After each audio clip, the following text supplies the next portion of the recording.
The world only notices a lonely man when a dog decides he's still worth following. Walter Hayes heard those words from an old mechanic outside Flagstaff almost 12 years before the night everything changed. But standing beneath the dying fluorescent lights of a gas station somewhere along Interstate 25, with snow drifting across the empty asphalt and the cold November wind cutting through the seams of his faded brown jacket, Walter finally understood what the man had truly meant because nobody inside the station looked at him anymore. Not the cashier scrolling through her phone behind the counter. Not the truck drivers drinking burnt coffee beside the lottery machine. Not even the tired travelers rushing back toward their warm cars before another storm rolled through northern New Mexico. And maybe they had reasons not to look, because Walter looked exactly like the kind of man America had already forgotten. A man with silver growing through his unshaven beard, boots worn thin at the heels, and an old pickup truck coughing smoke into the freezing night like it was 1 bad mile away from dying completely. But none of them knew that less than 3 years earlier Walter Hayes had owned a small construction company outside Colorado Springs, had a 2-story house with blue shutters, had family dinners every Sunday, had a wife who laughed loud enough to fill every room she entered, and had once believed life only moved forward until one winter brought too many hospital visits, too many bills, and too many nights where silence replaced conversation until eventually his marriage collapsed beneath the weight of things nobody could fix. And after losing the company 6 months later, Walter learned something most people never understand until it happens to them. That once life strips away your money, your home, and your purpose, people stop speaking to you with their eyes first. They stop seeing you as a person and start seeing you as a warning about what could happen to them. And maybe that was why Walter stayed quiet as he stood near the gas pump staring at the dark highway stretching endlessly beyond the station, because there was nowhere left he needed to be. Nowhere left waiting for him except another cheap motel farther south if his truck survived the drive. But then he heard it, the soft crunch of paws against frozen gravel behind him. And when Walter turned slowly toward the edge of the parking lot, he saw the shape standing beneath the flickering light near the ice machine. A German shepherd with thick black and tan fur dusted lightly with snow, its sharp ears raised high as it watched him without moving. And there was something strange about the way the dog stared at him, because it did not look frightened or aggressive or even curious. It looked certain, as if somehow it had already decided Walter Hayes belonged to it.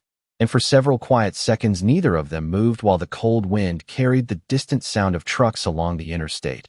Then the dog finally stepped closer with calm, deliberate movements, its heavy paws sliding softly across the frozen pavement until it stopped only a few feet away from Walter's boots. And when Walter lowered his tired eyes toward the animal, he noticed the old leather collar around its neck had no tag, no phone number, no address, nothing except scratches worn deep into the cracked brown leather like the dog had been traveling alone for a very long time. And Walter exhaled slowly into the cold air before speaking for the first time in hours, his rough voice barely louder than the wind when he muttered, "You lost too, huh?" The German shepherd tilted its head slightly after Walter spoke, and for a strange moment the old construction worker felt the kind of silence that only exists far away from cities, the kind where a man can suddenly hear every regret he has spent years trying to outrun. Because out there beside the interstate, with freezing wind moving across the empty gas station and snow collecting along the curbs, there was nothing left to distract him from his own thoughts except the animal standing in front of him. And Walter hated how quickly he felt connected to the dog, because he already knew how dangerous attachment could become when life had a habit of taking everything eventually. So he rubbed his cold hands together and glanced toward the station entrance before muttering softly, "You should not be out here alone tonight." But the dog only continued staring at him with calm dark eyes that seemed unusually patient, almost human in the way they held steady without fear. And Walter noticed then how thin the animal looked beneath its winter coat, not starving but tired, like it had spent too many nights sleeping outdoors and too many days wandering highways looking for something it could no longer find. And maybe that was why Walter finally reached into his jacket pocket and pulled out the last unopened pack of beef jerky he had bought 2 towns earlier, because there was something about the dog that reminded him too much of himself to simply walk away. So he crouched slowly despite the ache in his knees and tore open the package before placing a few pieces carefully onto the frozen pavement. And at first the German Shepherd did not move, which made Walter laugh quietly beneath his breath, because even abandoned dogs were learning not to trust people anymore. But after several seconds the animal stepped closer and gently took the food without aggression, eating slowly while snowflakes settled across the thick fur along its back. And Walter felt something unfamiliar loosen inside his chest as he watched, because it had been months since another living creature had stayed close to him without expecting something in return. Then the station door opened behind him, and a young cashier leaned halfway outside with annoyance already in her voice as she shouted, "Sir, that dog has been hanging around here all week. Animal control already came twice, and he keeps coming back." Walter looked over his shoulder and asked, "He belonged to somebody?" The cashier shrugged while pulling her coat tighter against the cold. "Not anymore, I guess." Trucker said he saw the dog sitting beside an old blue Ford near mile marker 72 3 days ago, but the truck was gone when police showed up. Walter nodded slowly without answering because he understood that kind of disappearance better than most people ever would. Then the cashier added something quieter before stepping back inside. "Funny thing is, the dog only follows men who look sad." Walter almost smiled at that, although the words stayed with him long after the station door closed again. And when he finally stood up beside the pump, he expected the dog to wander off into the darkness like most stray animals eventually did. But instead the German Shepherd moved beside Walter's old pickup truck and sat near the passenger door as if waiting for permission to climb inside. And Walter stared at the animal for several long seconds while the engine ticked softly beneath the hood and distant headlights rolled across the snowy highway. Because somewhere deep down, he already felt life changing in a way he could not yet explain. The same quiet feeling a man gets moments before opening a letter that might either save him or break him completely. Walter stared at the German Shepherd sitting beside the passenger door while snow drifted across the hood of his pickup truck in thin silver waves. And for the first time in months, he felt uncertain about leaving because something about the animal waiting there so calmly made the empty road ahead suddenly feel heavier than before. But life had taught Walter Hayes that hesitation usually cost a man more than loneliness ever did. So he opened the driver's side door with a tired sigh and climbed into the cab while the old suspension creaked beneath his weight. Then he started the engine and watched warm air slowly begin melting the frost gathering along the edges of the windshield. And through the fog glass, he could still see the dog sitting outside exactly where it had been, unmoving despite the freezing wind cutting across the parking lot, almost as if it had already accepted whatever choice Walter made next. And that quiet patience hit Walter harder than he expected because most people spent their lives demanding things from each other while the dog outside asked for nothing except the chance to stay close. So Walter rubbed one hand across his face before finally reaching over and pushing open the passenger door a few inches. Then he muttered toward the cold darkness, "You ride quiet. You can stay till morning."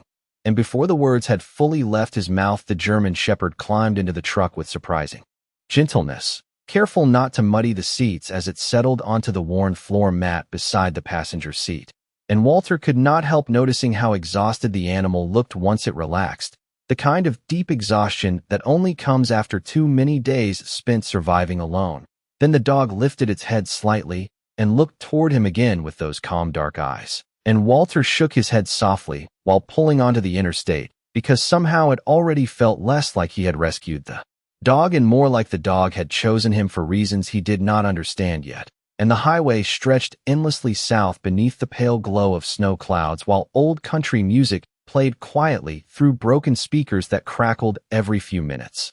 But for once the silence inside the truck no longer felt empty. And nearly an hour later Walter exited near a roadside motel outside Santa Rosa where a flickering vacancy sign buzzed weakly against the storm because the pickup had started making a grinding sound near the transmission, and Walter knew he could not risk another long drive that night.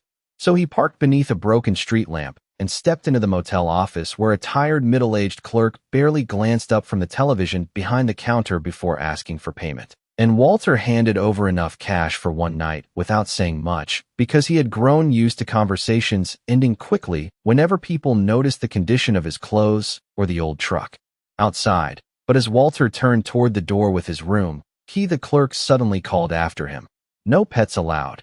And Walter paused in confusion before realizing the German Shepherd had followed him quietly into the office without making a sound. Then before Walter could explain anything, the clerk looked more closely at the dog and frowned slightly. That the same shepherd people keep reporting near the interstate? Walter shrugged. Found him at a gas station. The clerk stared at the animal for another second before lowering his voice. Strange dog. My cousin drives tow trucks around here. Says the shepherd keeps showing up near accidents before the police even arrive. Walter gave a tired half smile because it sounded like the kind of highway story lonely men invented to survive long nights on the road. But even so, he glanced down at the dog beside him and felt an odd chill move through his chest when he noticed the animal staring silently toward room 12 at the far end of the motel parking lot, as if something there had already caught its attention. Walter followed the German Shepherd across the icy parking lot, while the motel vacancy sign buzzed overhead like a dying insect trapped in the storm. And the farther they walked toward room 12, the more uneasy he felt, without understanding why, because nothing about the place looked unusual except for the strange stillness hanging over that corner of the building, the kind of silence that made even the distant interstate sound far away. Then the dog suddenly stopped near the door and lifted its head toward the dark window beside it while snow gathered slowly along its thick fur, and Walter frowned as he noticed a weak yellow light flickering beneath the curtain like an old television left running in an empty room. But before he could think much about it, the motel clerk stepped outside behind him, holding a flashlight in one hand and shouting over the wind. Room 12 has been empty since yesterday, and there was something nervous in the man's voice now that had not been there. Inside the office, something that made Walter glance back toward him more carefully. Then the clerk walked closer and lowered his tone. You should leave that dog alone tonight. Walter looked down at the German Shepherd standing quietly beside the door. Why? The clerk hesitated for a moment before answering. 3 nights ago, an older man checked into this motel, driving a blue Ford pickup with that same dog sitting beside him. Guy looked sick, exhausted. My night manager said the dog never left his side. Walter felt a cold heaviness settle slowly in his chest as the wind pushed snow across the pavement around their boots. Then the clerk continued speaking while keeping his flashlight pointed toward the ground. The next morning, the truck was gone. Room was empty, but the dog kept coming back every night and sitting outside this door. Walter stared toward the dark window again while his thoughts moved quietly through the pieces of the story, because something about it felt incomplete in the way lonely stories often did. Then the German Shepherd suddenly let out a low, restless sound and stepped closer to the door before pressing its nose lightly against the frame as if trying to catch a familiar scent hidden somewhere inside. And Walter noticed then that the animal was trembling slightly despite its size, not from the cold but from something deeper that looked almost like grief. And for reasons he could not explain, Walter reached down carefully and rested one hand against the thick fur along the dog's neck. And the moment he did, the trembling eased a little beneath his fingers. Then the clerk exhaled heavily before speaking again. My wife says dogs remember people longer than humans do. Walter nodded slowly because he already believed that might be true, especially after everything life had shown him these past few years. And while they stood there listening to the wind scrape across the motel walls, Walter suddenly remembered the last night he had seen his wife Emily sitting alone in their kitchen in Colorado Springs with unpaid hospital bills spread across the table between them. Neither of them angry anymore. Neither of them even arguing by that point, because some losses arrive so slowly that people grow too tired to fight them. And he remembered how empty the house felt after she finally left, not because of the silence itself, but because silence without another heartbeat nearby eventually starts sounding permanent. And maybe that was why Walter looked down at the German Shepherd again with something softer in his tired eyes, because for the first time in a long while he understood another living creature's loneliness almost perfectly. Then, after several quiet seconds, the dog finally stepped away from room 12 and turned back toward Walter's motel room, as if deciding its watch was over for the night. And as Walter followed the animal across the frozen parking lot, he could not shake the strange feeling that somewhere out on the dark highway stretching across New Mexico, another forgotten man had vanished recently, while this dog stayed behind carrying the last memory of him alone. Walter barely slept that night because every time he closed his eyes he heard the wind rattling against the motel windows, and saw the German shepherd sitting alone outside room 12 waiting for someone who was never coming back. And sometime around 3 in the morning, he finally gave up, pretending rest would come. So he sat on the edge of the narrow motel bed listening to the old heater struggle against the cold while the dog slept quietly near the door with its head resting across its front. Pause. And in the pale glow from the parking lot lights, Walter studied the animal more carefully than before, noticing the gray beginning to form around its muzzle and the small scar near one ear hidden beneath thick fur. Details that made the dog seem older than he first realized.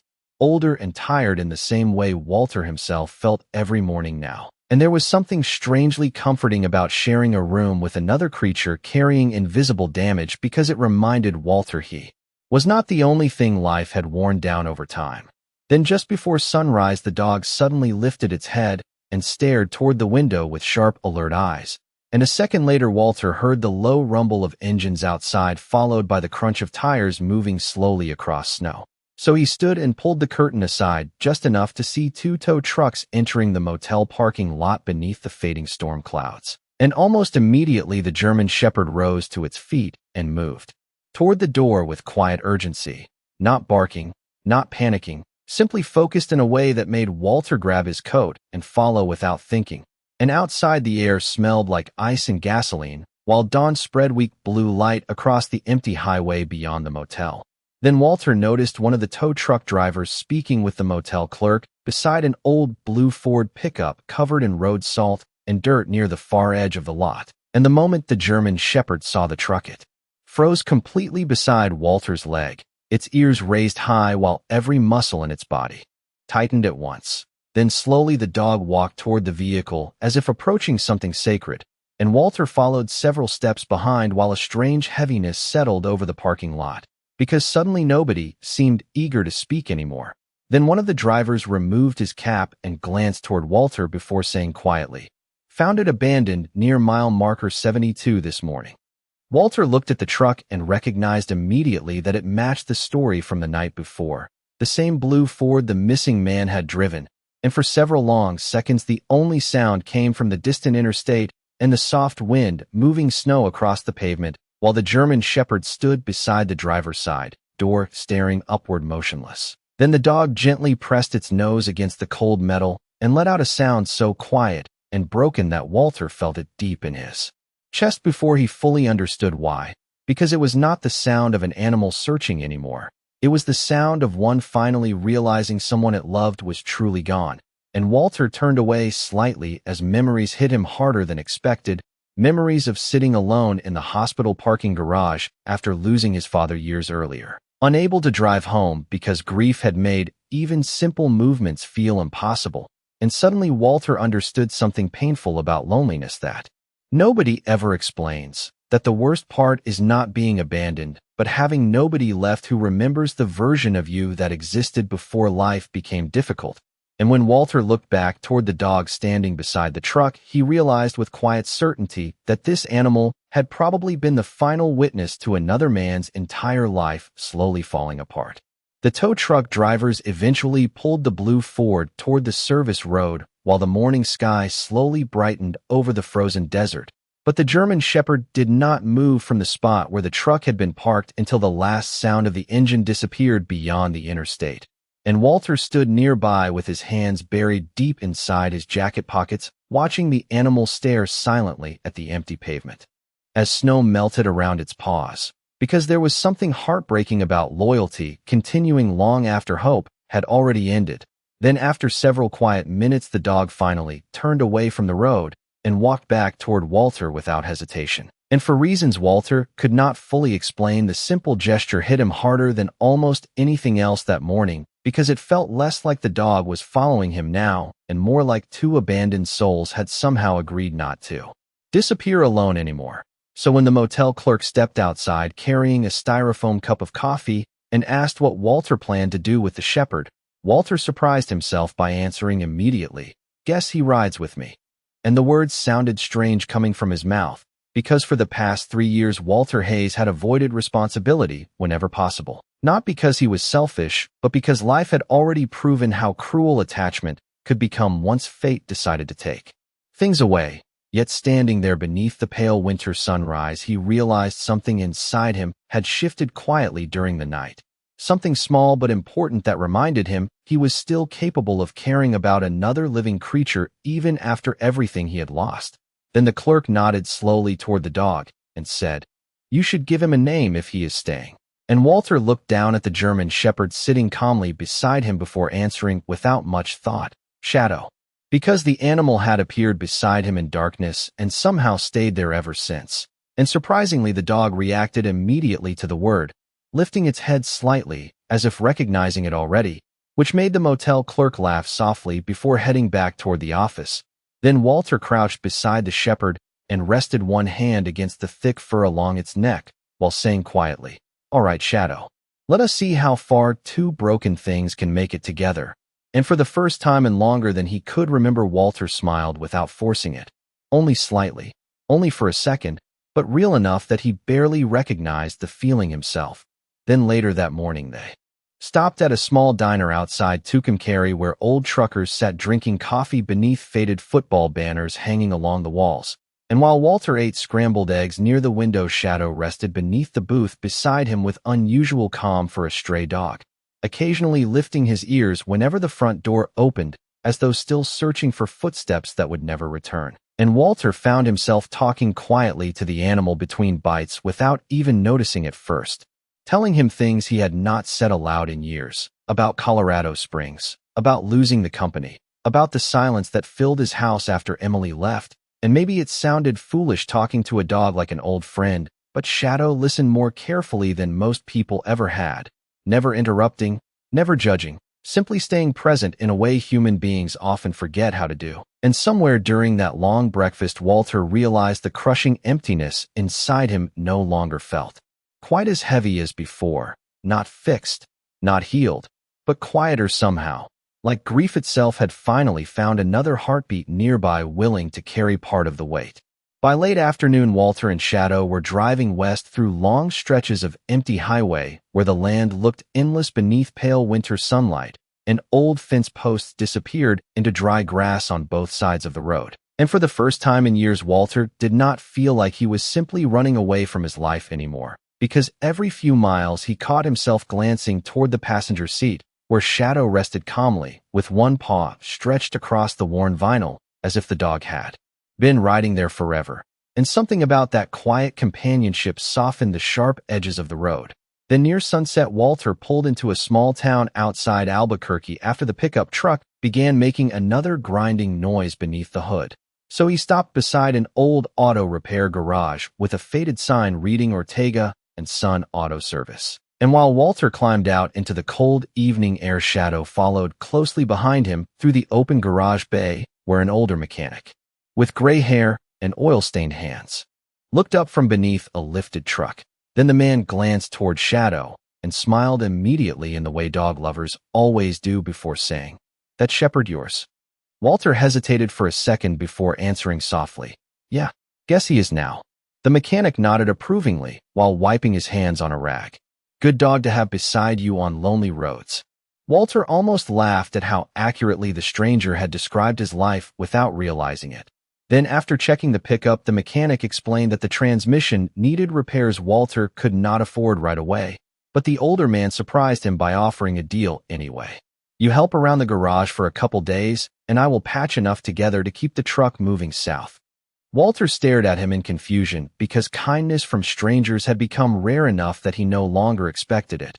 And before he could answer, Shadow suddenly walked over and sat beside the mechanic without hesitation, calm and trusting, which made the old man chuckle softly. "Dog already decided you were staying." And somehow that settled it, because Walter realized he had nowhere else he truly needed to be. So for the next several days, he worked inside the small garage, replacing brake pads, organizing tools, and helping customers, while Shadow wandered quietly between the service bays, greeting people with gentle patience that seemed to affect everyone who met him, especially a young boy named Caleb who visited the garage every afternoon after school, while his mother worked nearby at a grocery store. And Walter noticed immediately how carefully Shadow behaved around the child, lowering himself calmly beside the boy and allowing Caleb to hug his neck, while talking endlessly about baseball and science class and the dog he once lost years earlier. And watching them together stirred something painful but warm inside Walter because he remembered wanting children once, back when his life still felt stable enough to imagine a future beyond the next paycheck.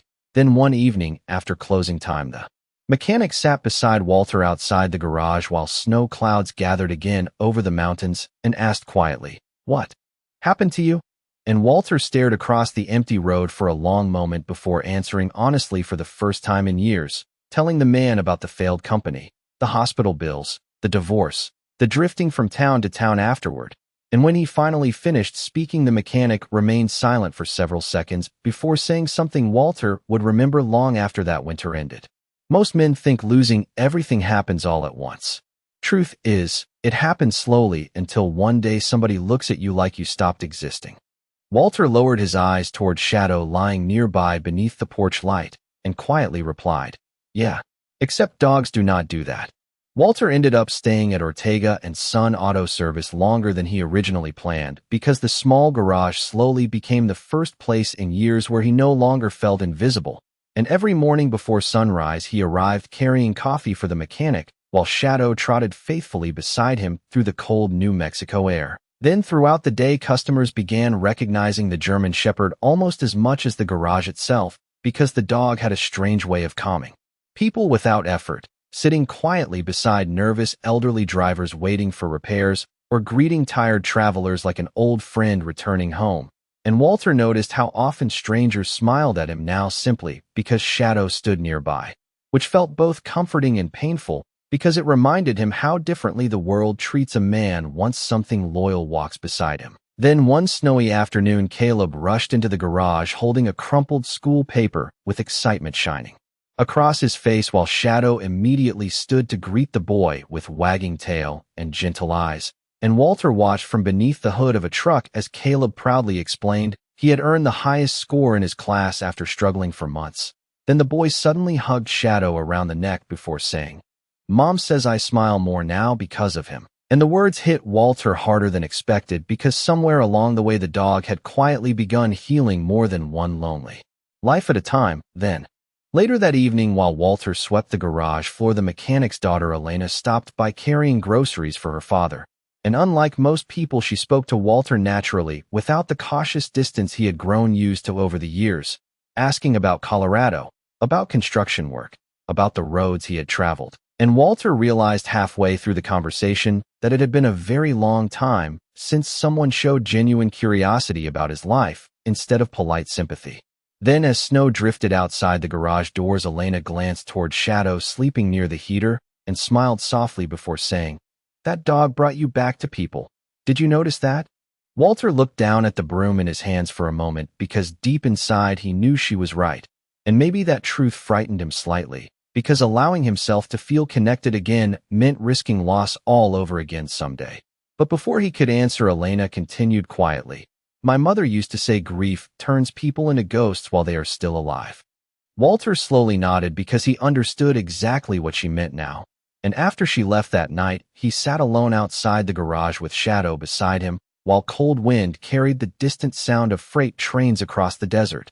Then Walter reached into his jacket pocket and pulled out an old photograph he had not looked at in nearly a year. A faded picture of himself and Emily standing together beside the house they once owned in Colorado Springs, both of them smiling beneath bright summer sunlight before illness, debt, and silence slowly pulled their lives apart.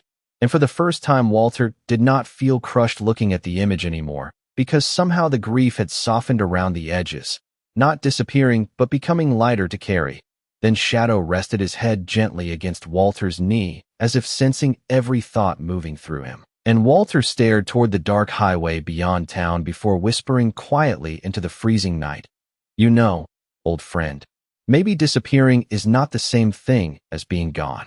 Nearly 3 weeks passed before Walter realized he had stopped checking the highway every morning for an excuse to leave. And the discovery unsettled him more than he expected because drifting had become easier than belonging somewhere again. Yet life around the small garage slowly settled into routines that felt strangely familiar. Coffee before sunrise, repair work through the afternoon, Quiet dinners at the diner beside the interstate while Shadow rested under the booth watching passing travelers with calm, patient eyes, and sometimes Walter caught himself imagining what it might feel like to stay permanently, though the thought always frightened him enough to push it away before it could fully form. Then one cold Friday evening, as the garage prepared to close, a silver pickup rolled slowly into the lot carrying a woman in her late 60s whose hands trembled slightly as she stepped out into the wind. And Walter immediately noticed the exhaustion in her face because he recognized that same kind of loneliness from mirrors he had spent years avoiding. Then, before anyone spoke, Shadow suddenly stood from beside the office heater and walked directly toward her with unusual focus, stopping gently at her side while pressing against her coat as though greeting someone he already knew. And the woman froze in visible shock before lowering one shaking hand onto the dog's head while tears instantly filled her eyes. Then she whispered softly, "Oh my God," in a voice that made the entire garage fall silent. And Walter exchanged a confused glance with the mechanic before stepping closer. But the woman was already staring at the old leather collar around Shadow's neck with disbelief spreading slowly across her face. Then after several long seconds, she looked toward Walter and asked quietly, "Where did you find him?" Walter explained about the gas station near Interstate 25, the motel, the abandoned blue Ford truck. And as he spoke, the woman covered her mouth with trembling fingers while Shadow remained pressed gently against her side without moving away. Then finally, she introduced herself as Margaret Doyle and explained that her younger brother Thomas had disappeared nearly a month earlier after leaving Arizona during a difficult period in his life. And the moment she mentioned the blue Ford, Walter felt the cold realization settle heavily inside his chest, because suddenly all the scattered pieces from the motel parking lot connected at once. Then Margaret reached carefully into her purse and removed an old photograph showing a smiling gray-haired man standing beside the exact same German shepherd near a fishing lake somewhere deep in the mountains. And Walter stared at the picture while Shadow quietly rested his head against Margaret's leg, as if confirming everything himself. Then she explained through tears that Thomas had raised the dog since he was a puppy after retiring from 30 years as a highway patrol officer. And according to Margaret, the shepherd's real name was Ranger, though Thomas often joked the dog understood every human emotion better than most people ever could. Then Walter looked down at the animal beside them and felt something painful tighten inside him because suddenly Shadow was no longer just a stray companion he happened to rescue on the road. He was the final living connection to another broken man who had disappeared into loneliness the same way Walter nearly had. And later that night, after Margaret left with promises to contact authorities again and continue searching for answers about her brother, Walter sat alone outside the garage watching snow drift slowly beneath the streetlights while Ranger rested quietly beside him. Then after a long silence, Walter finally whispered into the cold darkness, "Looks like you found me for a reason after all." After learning Ranger's real name, Walter found himself thinking constantly about the missing highway patrol officer whose life had somehow crossed paths with his own through a lonely dog on a freezing interstate night. And over the following days, he listened more carefully whenever Margaret Doyle called the garage with updates, though every conversation seemed to end the same way, with uncertainty hanging heavily between words nobody wanted to say aloud, because no official answers had surfaced about Thomas Doyle beyond the abandoned truck and scattered reports from highway stations across northern New Mexico. Yet despite the sadness surrounding the story, Walter noticed something else growing quietly inside himself. A strange sense of responsibility that felt unfamiliar after so many years spent avoiding emotional attachments altogether. And maybe that was because Ranger no longer represented only grief to him anymore. The dog had become proof that loyalty could survive even when human lives collapsed beneath loneliness and silence. Then one afternoon, while Walter repaired an old radiator inside the garage, Elena arrived, carrying coffee for everyone, and found him absent-mindedly staring at the faded photograph Margaret had left behind, the one showing Thomas smiling beside Ranger near the mountain lake. And after studying the picture for a moment, Elena asked softly, "You see yourself in him, do you not?" Walter looked away without answering immediately because the truth felt uncomfortable once spoken aloud. But eventually he nodded and admitted quietly, "Too much." Then he explained how frightening it had become, realizing how close he once came to vanishing the same way Thomas apparently had. drifting from town to town until eventually nobody remained who truly knew where he belonged anymore. And Elena listened without interrupting while snow fell lightly beyond the garage windows. Then after a long silence, she said something Walter would carry with him forever. Sometimes people disappear because they believe nobody would notice if they stayed. Those words settled deep inside Walter because he knew exactly how dangerous that kind of loneliness could become once it took hold of a person long enough. And later that evening, after the garage closed, Walter drove alone with Ranger into the hills outside town, where desert roads stretched quietly beneath pale moonlight. And after parking near an overlook facing miles of dark open land, he stepped out into the freezing air while Ranger remained close beside him. Then Walter stared across the empty landscape and thought about all the nights he himself had sat alone in motel rooms, convinced his life no longer mattered to anyone. All the times he ignored calls from old friends. All the birthdays and holidays he spent hiding from people because shame had slowly convinced him he no longer deserved connection. And standing there beneath the cold stars, Walter finally understood something painful but important about loneliness in America. That countless people walk through crowded towns every single day, carrying invisible grief while pretending everything inside them has not already collapsed. Then Ranger moved closer and rested against Walter's side exactly as the wind swept through the hills around them. And for the first time, Walter spoke aloud. Words he had avoided for years. I was disappearing too. His voice cracked slightly in the darkness after admitting it. Not from weakness, but from the relief of finally saying the truth out loud to another living creature. And while Ranger quietly stayed beside him, Walter realized something else with sudden clarity. That maybe the reason the dog had followed him from that gas station was not because Ranger needed saving. Maybe it was because both of them had been searching desperately for one last reason to keep moving forward instead of surrendering completely to the silence, waiting for lonely men on empty roads.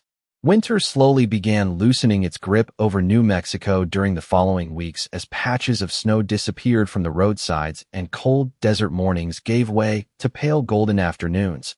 And somewhere during that quiet change of seasons, Walter Hayes realized he no longer felt like a visitor passing through someone else's life because the small town had started recognizing him as part of its rhythm. The mechanic waved him inside every morning before sunrise. Caleb raced into the garage each afternoon, searching first for Ranger before anyone else. And even customers at the diner near the interstate now greeted Walter by name instead of avoiding eye contact the way strangers once had when he drifted from place to place carrying exhaustion in his face. And although none of it happened dramatically, the changes still felt almost unbelievable to a man who spent years convinced he had become invisible. Then one evening, Margaret Doyle arrived unexpectedly at the garage carrying a worn cardboard box filled with her brother Thomas's belongings recovered from the abandoned blue Ford pickup. And while Ranger immediately walked to her side with calm affection, Walter noticed sadness in the woman's eyes, mixed now with something softer, gratitude perhaps, because she understood the dog had not spent Thomas's final weeks completely alone. Then Margaret handed Walter an old leather journal found beneath the truck seat and quietly explained that most of the pages contained simple travel notes and memories from Thomas's years as a highway patrol officer. But one entry near the end mentioned a man named Walter, and hearing his own name made Walter stare at her in confusion before carefully opening the journal beneath the garage lights, while Ranger rested silently nearby. Then after flipping through several pages, he found the final paragraph written in uneven handwriting that clearly belonged to a tired man fighting loneliness one day at a time. And the words hit Walter harder than anything he had read in years because Thomas Doyle had written about stopping at a gas station near Interstate 25, where he noticed another man standing alone beside an old pickup truck looking exactly the way Thomas himself felt inside, broken down quietly enough that most people would never notice. And according to the journal, Thomas had watched Walter for several minutes from inside his blue Ford, while Ranger became strangely fixated on him, refusing to settle down until Thomas finally joked that maybe the dog recognized another lost soul out there in the cold. Then Walter's hands tightened slightly around the journal as he continued reading the final line Thomas ever wrote.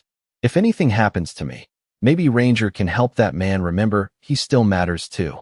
Silence filled the garage after Walter finished because nobody seemed able to speak for several seconds. Not the mechanic, not Elena, Not even Caleb standing quietly near the office doorway, and Walter lowered his eyes toward Ranger resting beside him while emotion moved heavily through his chest in a way he could barely control, because suddenly everything made sense. The gas station, the motel room, the dog refusing to leave his side. And for the first time since his entire life collapsed, Walter felt something he thought had disappeared forever. Purpose. Not the kind tied to money or success or appearances, but something quieter and far more human.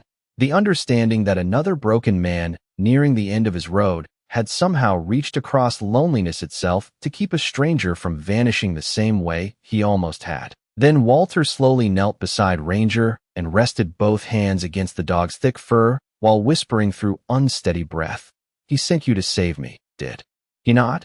And Ranger simply looked back at him with calm, steady eyes that no longer felt like the eyes of a stray dog at all, but the final gift left behind by a man who understood exactly how dangerous loneliness can become when nobody reminds you that your life still matters.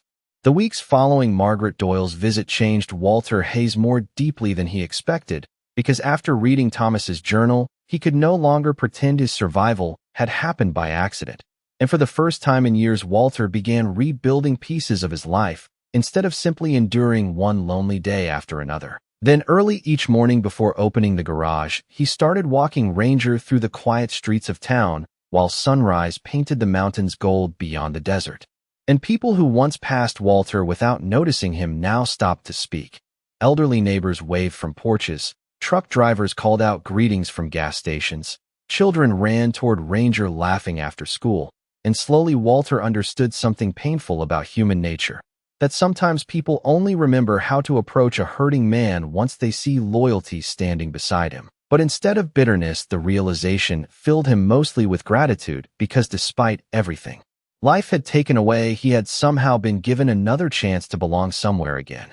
Then one afternoon, Elena invited Walter to help organize a community fundraiser at the local recreation center for struggling veterans and displaced workers passing through town during winter. And at first Walter resisted because public spaces still made him uncomfortable after years of isolation.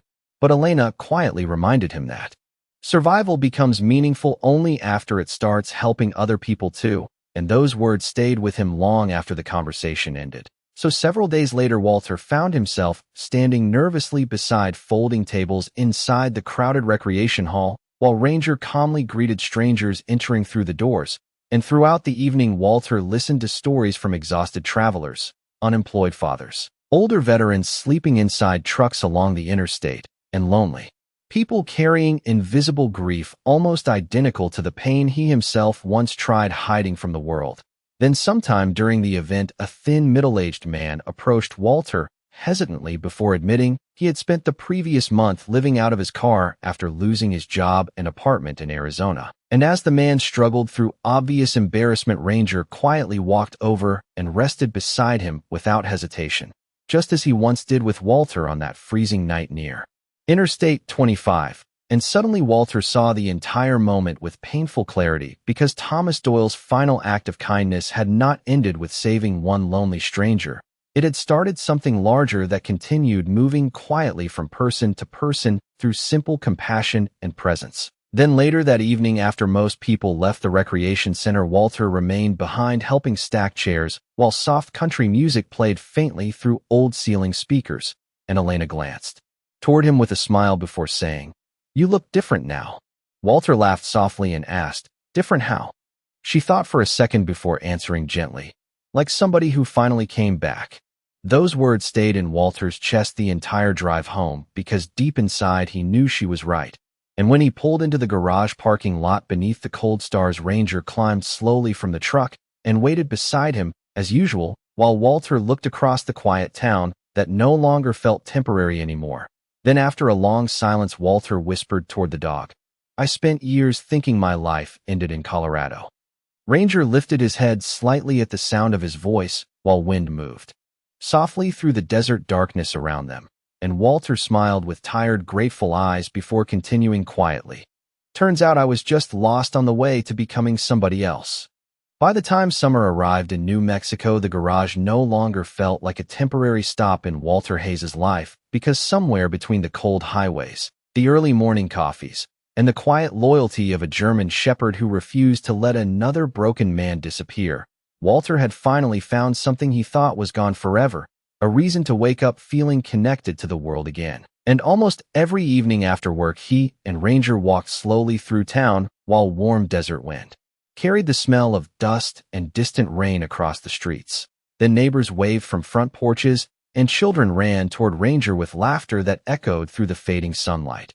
And Walter sometimes caught himself smiling before realizing he was doing it, which still felt strange after spending so many years carrying silence like a permanent weight inside his chest. Then one Saturday afternoon, the recreation center held another fundraiser for struggling travelers and displaced families passing through the interstate corridor, but this time Walter was not standing nervously near the walls avoiding conversation anymore, because people now sought him out intentionally, asking for advice, sharing stories, thanking him for helping organize meals and temporary shelter for men sleeping in their trucks during winter storms. And while listening to those conversations, Walter realized the most powerful thing a lonely person can hear is not complicated wisdom or grand promises, but a simple reminder that somebody still sees them.